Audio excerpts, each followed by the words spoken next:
ကျွန်တော်တို့ရဲ့စัจ java ကြီးကပြန့်ကားနေပါတယ်တဲ့ဒါပေမဲ့ကျွန်တော်တို့ Galaxy Milky Way နဲ့အိမ်နီးချင်း Galaxy Andromeda တို့ကတော့တနေ့မှဝင်တိုက်မိကြမှာတဲ့စัจ java ကြီးကပြန့်ကားနေမယ်ဆိုရင် Galaxy လည်းတဖြည်းဖြည်းဝေးသွားမှာလीအခုကျတော့ဘာလို့ဝင်တိုက်ကြမှာလဲစัจ java ကြီးကပြန့်ကားနေတာတော့မှန်ပါပဲဒါပေမဲ့သူ့ထဲကအရာတွေအလုံးကတော့တစ်ခုနဲ့တစ်ခုဝေးကွာနေကြတာမဟုတ်ပါဘူး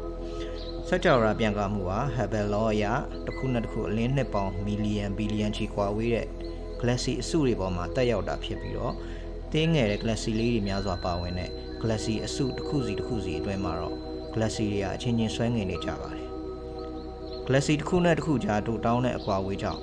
သူတို့ကြားကဓာတ်ဆွဲအားဟာစัจ java ပြန်ကားမှုနှုန်းထက်ပိုပြီးတော့အားကောင်းနေတာဖြစ်ပါတယ်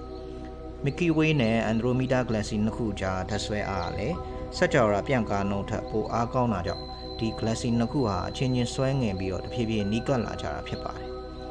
Andromeda ဟာ Milky Way နဲ့အလင်းနှစ် 2.5 သန်းသာကွာဝေးပါတယ်။သူဟာ Milky Way စီကိုတစ်စက္ကန့်ကိုကီလိုမီတာ130နှုန်းနဲ့ပြေးဝင်လာနေပါတယ်။ဒီနှုန်းနဲ့သာဆိုရင်နောက်နှစ်ပေါင်4ဘီလီယံလောက်မှာ